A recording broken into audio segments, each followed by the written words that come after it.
Hello, good morning. Today is June 8. Today is my first day of this journey sa aking ER positive breast cancer. Sa video na ito mga kaasam, ipakita ko sa inyo ang aking journey. Sa abot makakaya kong makukuha na ng video. Alam niyo naman, bawal doon sa loob ng hospital. Kaya unang-una pala mga kaasam, nagpapasalamat ako sa inyong lahat, sa inyong pag-intindi sa akin na laylo muna ako sa YouTube. But hopefully after this journey, makabalik ako sa ating YouTube. And also mga kaasam, pasensya na po yung na-cancel kong anniversary sana. Sorry. Kasi that was the time that I found out that I was diagnosed with this cancer. Actually mga kaasam, ang sabi naman ng doktor, curable, and it's really small, 0.8. Kaya ayan, kukunin lang po ang tumor, not the whole boobs. Sorry, not the whole thing, but only the tumor. Ayan, today is June 8. Lalagyan na naman nila ng isa pang pin or clip. May clip na po diyang naiwan nung pag-biopsy sa akin, and lalagyan pa nila ng iba pa or isa pa para makita talaga, baka meron pa hindi nila nakita. And on Thursday ang aking pre-op, so parang lang yan, orientation. So anong gagawin nila sa akin, and the final surgery talaga mga kaasam is on June 15. Kaya ayan, lahat ng maabot kong makukuha na video, ilalagay ko dito sa video na ito. Kaya today mga kaasam, it's 9 o'clock. Bibisita muna ako sa aking bossing. Bossing nating lahat. Ayun. Nakasanayan ko na kasi pag wala akong work, bumibisita ako kay bossing. Kaya ayan, let's go mga kaasam. And I'll see you later. Ayan, I'm back. Right now is 1 o'clock and 15 minutes. June 8. Papunta na kami sa same hospital ng surgery. Today, hindi pa surgery ito. Partial pa lang kami. Maglalagay, as what I've said, na maglalagay muna ng clip para makita pa kung meron pang ibang mga bad cells. Okay, ayun, kasama po ang aking husband. Ayan, masarap talaga pag meron tayong husband dahil may kasama tayo or may karamay tayo. Hindi tayo matatakot. And ulitin ko pala mga kaasam, ang aking sakit ay hindi pa ako mamamatay. Charot. Masamang damo. Anyway, ang tawag po ng aking cancer ay ER positive breast cancer. Maliit pa naman po, kaya kukunin lang po yung tumor. Okay, let's go. Maghahanap tayo ng magandang view. Kung makakuha tayo ng video, sana makakuha tayo ng magandang video. Kaya andyan lang kayo.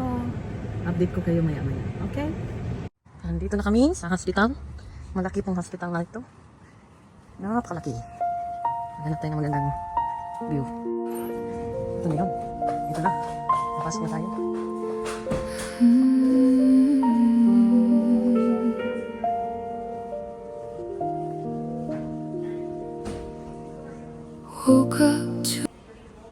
And waiting for mammogram pala ito. Tapos ilalagay yung clip. Ano ba yan? Naliligaw kami. Ayan, we are done there. Diyos ko. Ano pala yun? Ultrasound. And then, nilalagay yung seeds. Seeds pala yun, hindi clip. Yung dating pag-biopsy ko, clip yun nilagay. Yun ang marker nila. Day na pag-surgery. At the seeds will be the magnetic. So, siya yung magmamagnet doon sa clip. Ganun pala yun. And then after, nagmammogram na naman ako. Kaya, when I went to the mammogram, it's not that sore because there's a little bit of anesthesia or a bracing thing. So it's good, it's okay. But you know what? The biopsy and the clip, that was very painful. Today is not bad because I was lying down and I told the nurse that they're very nice. I told the nurse, you know what? Am I gonna stand again? So, no, you're gonna lie down. And then everything, you're lying down. And then they put a big pillow in my back. So it's really comfortable. So it was really good. And it's really matitiis lang ba? You can really mapagtiisan talaga, hindi siya kagaya ng ano. At saka ganun din, meron siyang konting ano lang. Kasi ginaganon lang ba? Dinidiin lang yung needle, yung seeds. Kaya ayan, sa the day ng surgery, the clip and the seeds will be taken out together with the tumor. Ayun, that's all for today, and I will see you on Thursday sa aking pre-op. Thank you! Good morning! Today is June 9th. Mag-update ako sa aking journey na ito. So far so good. After na nilagay ang seeds kahapon, i-clarify ko lang pala, yung unang nilagay nung April 28, clip at saka biopsy yun, kaya na-diagnose ako na it's a cancer, breast cancer. Tapos iniwan yung clip. Kahapon nilagyan ng seeds, hindi siya masyadong masakit. At saka chinek lang din po kung ano pong nangyari sa clip na yun, kung nandun pa rin ba. Ang seeds ay ano din yun, parang marker din siya, pero magnetic. Mapabilis makita nila ang tumor on the day of the surgery. I think. Tama ba yun? Yeah. So far so good mga kaasam. I don't feel anything right now. Parang ano yata, pag hindi muna ako magbra, hindi siya sasakit. Pag nagbabra ako, sumasakit lahat. Kaya so far now, hindi muna ako magbabra until the surgery or until it heals. Kaya ayun, yan lang po ang ating update today. Thank you everyone, and thank you God sa pag-guide sa akin in this journey. Okay, kita-kita tayo bukas or sa Thursday ng aking pre-op. God bless! Hello mga kasam! Pasensya na, isisingit ko itong video na ito. Today is still Tuesday, June the 9th. Nandito ako sa aking paborito na store, sa Losers or Winners. Shopping daw is a healing din. So kaya, ayan, magsha-shopping tayo mga kasam bago ang aking surgery sa Tuesday. Okay mga kasam, let's go shopping! Yan po ang aking paborito na store, Winners. Let's go inside.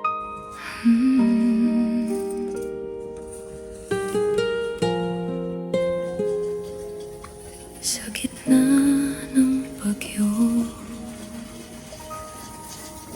nagising sa umagang tila iba ang kulay. Mga pangarap ko'y biglang natakpan ng lumbay. Sa mga ospital at mahaba. Good morning mga kaasam. Today is Wednesday, June 10th. Ayan, update pa ako. So far mga kasam, okay na yung sugat dito. But, nag-bra ako today. Kaya ayan, today ang gagawin lang namin ay mag-groceries. Mag-groceries ako sa mga food na easy to cook on the day or on the week sa aking pag-recovery.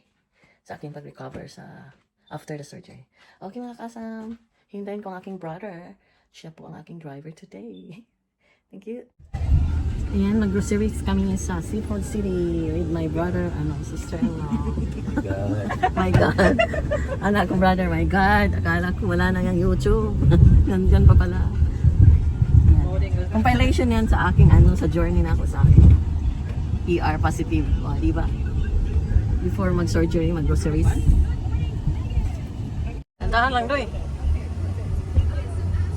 Bro, magkag nabaguan sa akong sakyanan.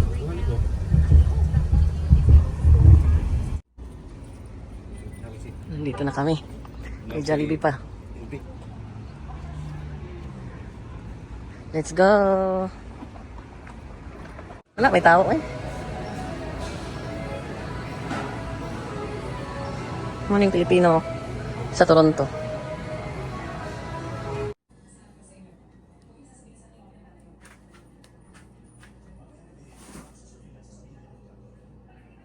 Yan po ang mga nabili ko. Good for 1 week. I hope it's good for 1 week. Hello! Good morning! Good morning mga kasam. Today is Thursday, June 11th. Today ang aking pre-op. Kaya pupunta na naman kami, babalik kami sa hospital. Ayun, pre-op nga. Kaya ayan mga kasam, let's go! Pupunta tayo sa hospital for my pre-op. Ayan na, nandito na kami sa hospital. Ready na ang papel. Let's go for the pre-op. Good luck.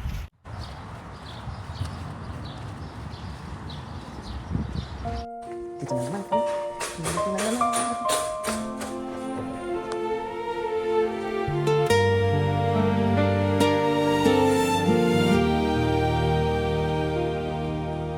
I never thought this road would come,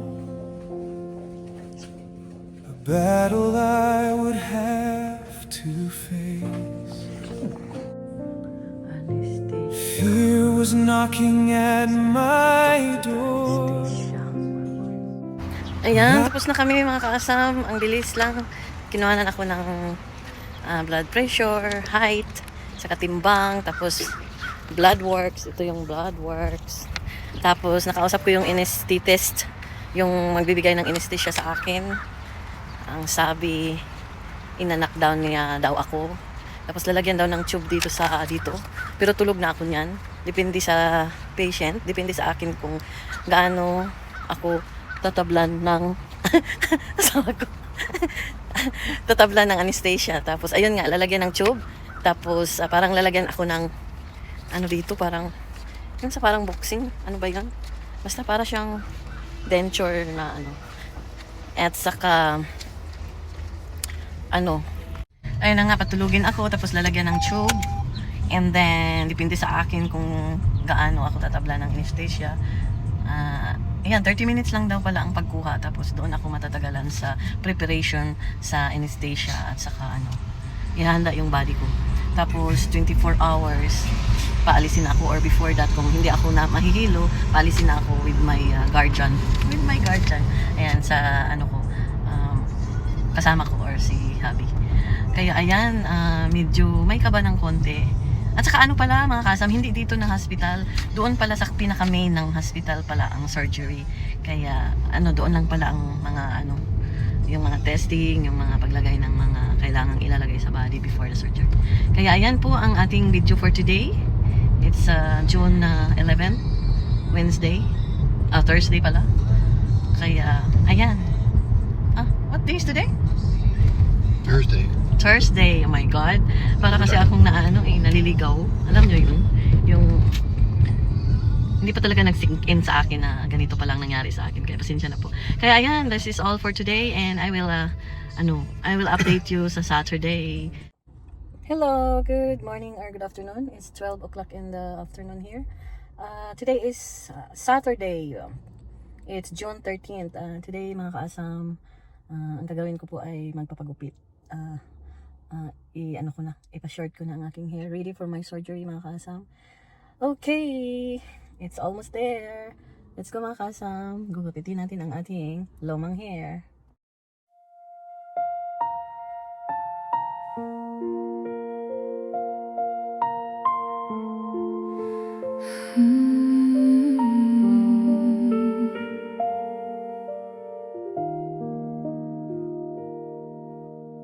Woke up to a morning I didn't recognize. Ayan mga kasam, thank you. Galing kami sa simbahan. Last day sa church before my big day. Yan yung aking son to my church body. Ayan. Nagdasal na ako na tanggalin na ang lahat ng sakit sa aking katawan. Pati na ang mga toxic dyan. Ayan. Thank you. Yan po ang update natin ngayon. Sunday, June 14. 14, 15, 16. Yan. Tuesday na po ang aking big day. Ayan. Thank you. Hello, good morning. Today is the day. Ayan. Ready na ako. Ayan. Tingnan mo. No makeup, no jewelry. And, ayun. Coffee lang, black coffee lang ang ininom ko. Kasi yun ang utos. And also, ayan, today is June 16, 2026, mga kasam. Today is the day of my surgery. Ayan, wish me luck, and I will see you later. Ayan, going na kami to the hospital. Ayan, I will see you. I hope makakuha ko ng video sa loob, pero I'm sure, bawal. Kaya, until lang sa labas. And just look at me right now, and after the surgery. Okay, see ya. Ayan, hindi ko maintindihan ang naramdaman ko right now. Para akong naiihi, natatay. Sorry for the word, but yan ang naramdaman ko na nanglalambot ako. Ano ba yan? But I believe in God na hindi ako papabayaan. Actually, mga kaasam, this is my third surgery here in Canada. First one is my ovary cyst. Tinanggal, yun ang pinakamalaki kasi hiniwa talaga ako doon. Pangalawa is the gallstone, gallbladder. Madali lang yun. Same as this day, pauwiin agad. Hindi magstay sa hospital. Kaya ayan, ito ang kinakabahan ako. Iwan ko baka because of my age, I think, I don't know. But right now, kinakabahan ako. I trust in God.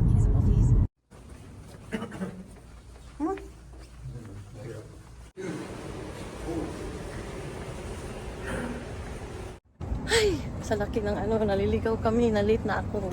Stress ng konti, but it's okay, let's go.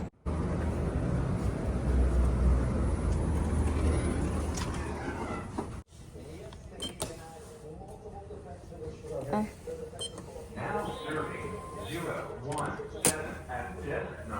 Ang layo ng pinarkingan namin doon sa likod ng building na yan. Tapos naglakad kami libot sa buong area. So, nandito lang pala. Malapit lang pala dito sa namin. Malaki kasi ng hospital na to. The biggest hospital in the town or in the city.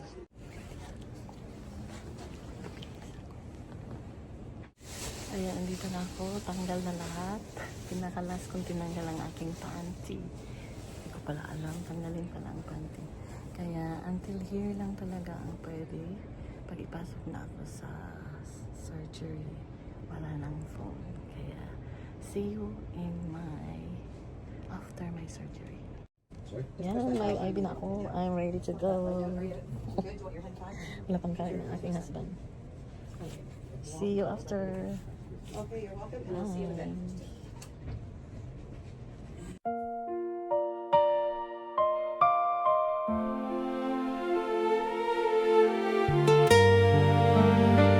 I'm done. Ayan, ready to pick up. Thank you.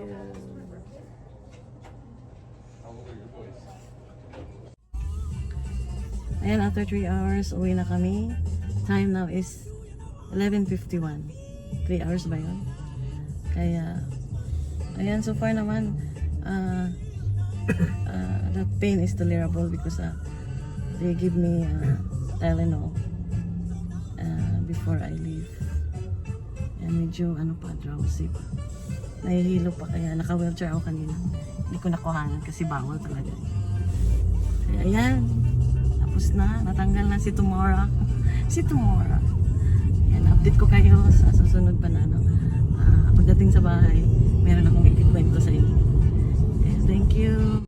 Ayan, I'm back mga kaasam. I'm at home right now. Time is 12:18. Ayun na nga mga kaasam.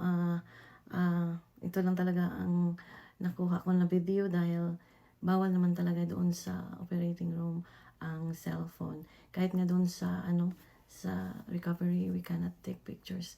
Merong malaking doon pero nakanakaw ako ng time na kuha kahit konti. Ayun mga kaasam, nakita ko yung doktor ko doon before nila ako ni-knockdown. Nakita ko yung doktor, 2 nurse at saka 2 anesthetist. Yung anesthesia ba? Doktor. Anyway, ang sabi nila, ang procedure is only 30 minutes. But I think they only took like 20 minutes kasi yung namalayan ko na tinawag na nila yung pangalan ko. Nakita ko sa wall clock. Ang time is 10 minutes to 10 a.m. So they only have 20 minutes to take the tumor. Ayan mga kasam, while I was asleep, I was dreaming. It's so funny mga kasam. Ang dream ko ay travel na pupunta ako sa Quiapo. At saka nakita ko doon si Raiden, ang aking apo, at si Bella. Kaya sinabi ko sa asawa ko, wala ka sa picture, honey. But that was my dream until I hear the doctor says, Robicelia, you're already done. Ganon kabilis. Kaya thank you, Lord, for guiding me and guiding the Dr. Labrex. And ayun, so far so good mga kasam right now. Hindi sumakit kasi doon nila nilagay ang ang anesthesia sa aking IV. Ayan, dito sa IV. At saka nilagyan lang nila ako ng towel. Ayun, nakatulog na ako. After that, I don't know what they did to me. But so far so good. Right now, hindi pa ako uminom ng Tylenol 2. Kasi yun lang ang prescription sa akin. After 6 hours, kung needed, saka na ako iinom ulit. Kaya ayun lang po ang update natin ngayon. And mag-update po ako sa inyo ng after surgery first to third days. Medyo mahaba na yata itong content na ito. Kaya, ayun lang, until 3 days, mag-update ako sa inyo. Thank you sa lahat na nandyan, na nagsubaybay sa aking journey na ito. Okay, I'll see you sa update tomorrow. Raiden is here! I'm good! Uy! Uy! Uy, sayang di ko. You got on video? Good morning, mga kaasam! Today is June 17th, my first day after my surgery. That was yesterday, my surgery. Oh my God. Thank you, Lord, for guiding all the stuff during my surgery. And thank you sa lahat ng nagdasal sa akin. Super, so good, mga kaasam. Right now, ang rate ng sakit ko is, I will say, 0. Walang akong pain na naramdaman. And that was good. And only last night, when I went to a live, nagpatawa kasi si Lag TV, kaya medyo nahila lang konti. Pero I'm okay, I didn't take my Tylenol too. But, ayun, napatawa kasi ako, kaya medyo na pull. Anyway, ayan, thank you sa lahat na nagpray. It's really good. The power of God is really good. And the power of prayers can move mountains talaga. Salamat. And hindi ko talaga maisip na how great is God. Kasi yung mga dinadasal ko araw-araw sa Kanya, pinakita talaga niya ang signs doon sa nakatulog ako during my surgery. Nandun talaga. Thank you, Lord. You're so good. And, ayan, ang mga restriction ko ay 24 hours lang pala akong hindi pwedeng mag-drive. So, bukas pwede na akong mag-drive. So, meaning, pwede na akong mag-shopping. At saka, anong tawag doon?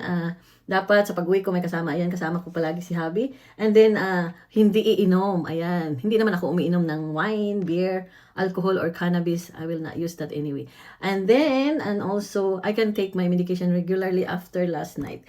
And, ayun. And so, ayun, susundin lang yung mga pre-op instruction. And eat lightly after the surgery. And then, after that, today, pwede na akong kakain ng aking regular diet. And then, I have my appointment of my oncologist will be July 8.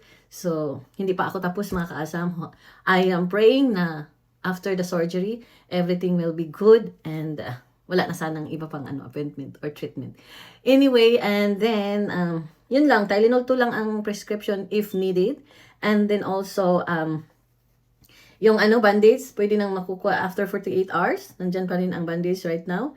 Kaya kagabi, punas-punas lang. And then, 7 to 10 days ang strips na after yung tahi ba? Yun, tanggalin yun. And then, doon pala sa mga nagsasabi pala na nagko-comment pinuntahan ko mga live kanina na about nga sa radiation sa cellphone, dahan-dahan magamit. Actually talaga, ang surgery talaga is bawal talaga ang magsi-cellphone after the surgery, kahit before, dahil sa radiation. But, I think only the breast surgery is exempted. Kasi hindi pinagbawal before and after pinagamit kami. Kahit nagbasa ako sa Google niyan, okay lang ang surgery sa breast na gagamit ng cellphone. Baka exempted lang ako talaga. Anyway, yeah, thank you sa nag-comment sa akin na dahan-dahan sa paggamit sa cellphone. It's true naman na pero hindi pinagbawal sa breast ang radiation sa cellphone. At saka ayan, magpapasalamat ako sa lahat ng prayers. I think that's all for today. I'm good. I'm really relieved. Nawala yung mga tanong sa aking likod na alam niyo yon, yung natapos ang surgery na sagot lahat ng mga tanong ko before na palagi akong lutang na gusto ko nang matapos para gusto ko makita si Robicelia na ano ba siya, kasi sa edad kong ito kasi ngayon parang nakakatakot na mag-surgery. I have already three surgery here. Una yung sa ovarian cyst, and then that was a big one. 3 days ako sa hospital, and then gallstone, na-remove na ang gallstone, and this is my third na cancer talaga. Kaya ang dami ng tanong ko, pero ngayon nasagot na I'm good because of God, so good. Kaya ayan, laban lang. I think this is all for today, and update kita. Good morning, welcome back. This is Awesome Ruby. Update lang po tayo. Today is the third day from the surgery or second day after the surgery. So far, so good, mga kaasam. Wala akong pain right now. Kahapon lang medyo napagod ako. Kagabi hindi ako maaga nakatulog, kaya hindi ko napigilan na nag-take talaga ako ng Tylenol para makatulog lang ako. Na parami yata ang ginagawa ko kahapon. Siyempre, pahiga-higa, sumasakit yung likod natin. At saka nakatupi ako, tupi-tupi ng mga damit. At saka nag-whitey-whitey ako and walking with Bella. And also answering all the messages that you had. Thank you so much. After nagpost ako sa kabilang network, ang dami-daming nagme-message sa akin, hindi lang siguro mga 80. Sa totoo lang talaga, napagod ako doon sa pag-answer. Pero thank you so much for your concerns and prayers. And unang-una, dahil ito na ang ending sa content na ito, meron pa itong part 2, okay? But, pasalamat ako unang-una sa aking husband there. Thank you, honey, for always being there. Hindi mo ako iniwan sa aking mga pamilya. Thank you for the encouragement. And thank you also sa prayers. And, special mention sa aking mga kaibigan, especially ito si Kappa S channel, very consistent. Kahit pagod galing sa work. Thank you sis, or bakla sa sa akin, sa walang sawang pagtitext, monitor. And also, ikaw boss, thank you. Alam mo kung sino ka boss. Salamat sa consistent talaga. And also sa aking coworker na si Liz, thank you also for always sending me Bible verses. Thank you so much. And sa aking kumari, thank you kumari. Idol kita. Meron din siyang ganitong battle. Naka 1 year na siya. And thank you for the encouragement and tips also. And last but not the least, ang aking kukumbal na si Party Pooper, taga-YT din siya. Thank you sis sa mga tips and also sa mga good food. Thank you. You're always there. Yung encouragement mo kasi nauna siya nag-surgery. So, meron akong mga idea na nakukuha sa kanya na hindi matakot. Thank you so much sis. Wala ka talagang walang pagbabago kahit bago lang tayo pero ang consistent mo rin sa akin. Thank you so much and ayan, sana may natutunan kayo, kaya kayong mga dyan, kung may mga kunting-kunting sakit-sakit kayo, pa-check up kayo agad, wag niyong ipaliban, mga ubo, kunting ubo, sakit sa katawan, pa-check kayo agad. Ingatan ang ating sarili dahil ang ating sarili ay hiram lang natin ito. Lahat naman tayo papunta doon, but we have to take care of ourselves. Be happy, be healthy, and enjoy life. And God bless everyone. Thank you, and I'll see you in the part 2 of this journey after my appointment from my oncologist after July 8. Thank you. I'll see you. Bye.